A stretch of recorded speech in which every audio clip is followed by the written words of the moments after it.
Amanda, ano yan? Pinabili kong gamot para kay Alonso.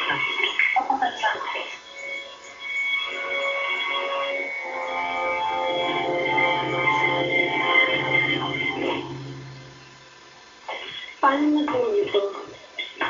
Yung bago pa lang ako dito sa bahay na to, kahit walang tao dun sa kwarto, may nagpapatugtog. Yung PSIRC ba yun?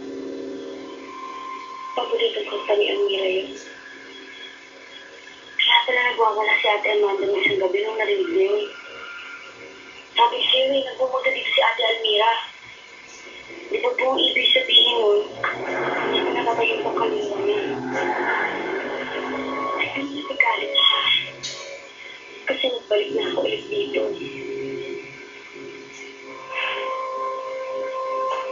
Akala ko napatawad niya ako. Hindi ko pala. Tawanan niya yung kapatid ko. Ginambala ko na naman ang kaluluwa niya. Pero, bakit ganun? Hindi pa rin siya nagpapakita sa akin. Iba pa rin yung nakikita ko.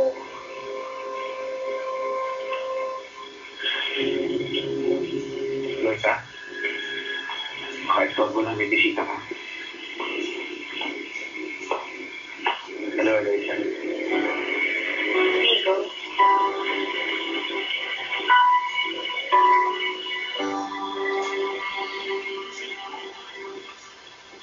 Nagpunta sa akin yung kaibigan mo kagabi. Nag-aalala siya sa'yo. Kamusta ka na simula nung balik kayo ito? Bakit?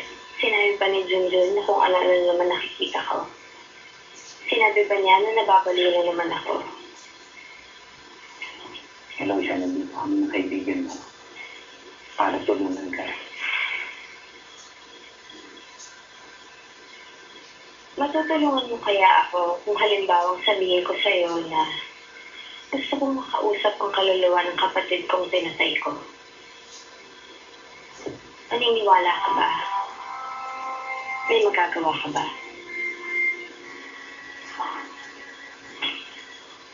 Bakit mo naman gusto mong makausap ang kaluluwa ng kapatid mo?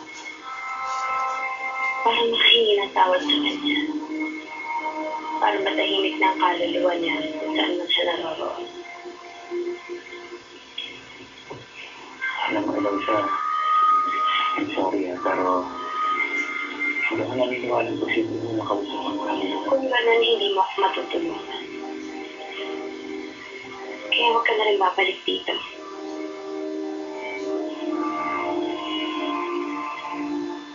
Kumusta kayo? Please sit down.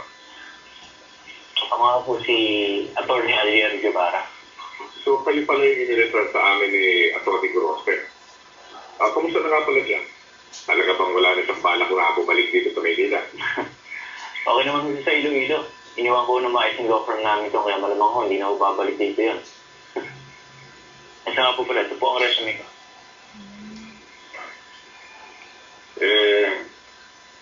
Talaga bang sigurado ka na gusto mong maglingkod dito sa gobyerno? Maliit lang ang kita ng mga abogado rito, lalo na dito sa aming legal desk. Okay lang yun, sir. Hindi mo na pinag-uusapan dito ang pera. Bakit mo naman sinabi sa doktor mo, Eloisa? Siya na nga dumayo dito para tulungan ka eh. Tapos suspladahan mo pa. Dahil hindi siya ang kailangan kong tulong, Junjun. Kaya kung pwede, huwag mo na muna akong pakialaman. Ang gusto mo? Pabayaan na lang kita habang nasisiraan ka na naman ng ulo.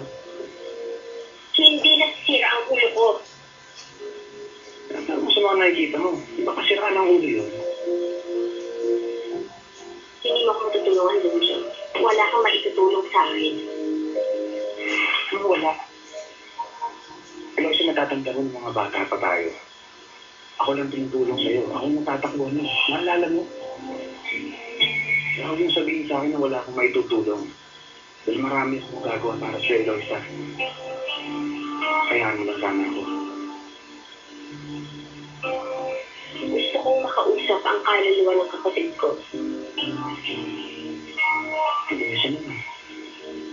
Yun ang gusto kong tulong, Junjun. Gusto kong makausap ang kaluluwa ni Almira. Ano natin magagawin gusto mo? Hindi naman totoo yun. Alam mo ko, Ate Rita,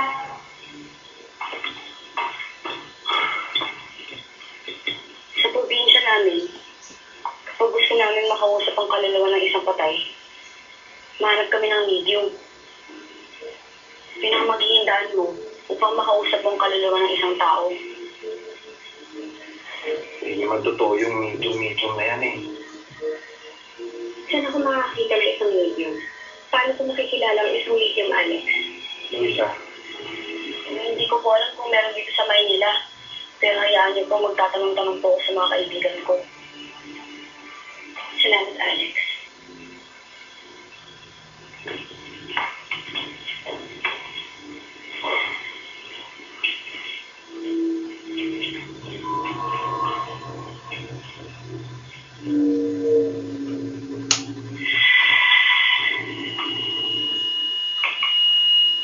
Medium. Ano sabi ni Alex? Maghahanap ng medium? para daw makausap ni Eloisa yung kaluluwa ni Almira. Naku, alam ko yan. Parang kalulahin mga medyo na yan. Naniniwala ko dyan. Kasi, kung sa probinsya namin, may sirkang bahay namin na kausap ni Kalyon na matay ng asawa. Ano sabi niya? Siyempre, mahal daw yung pamilya niya. Pero, nagpilin siya, kailangan nagbigay ng sandibo tungkol sa medium. Tanga yung kapitbahay mo. Pinirahan lang siya ng medium eh. Sabi ko na nga ba eh. Mali ang kalokohan yan eh. Teka. Malay mo, kung mayroong totoong medium, bakit hindi natin susubukan? At yun ang makagaling kay Eloisa. At yung lamang ang paraan na makausap niya yung kaluluwa ni Almira. Hindi pwede makausap ni Eloisa ang kaluluwa ni Almira. Hindi ako papayag. Bakit? Ano pang kinatatakot mo kung makausap sila? Yun. Magtapat ka na.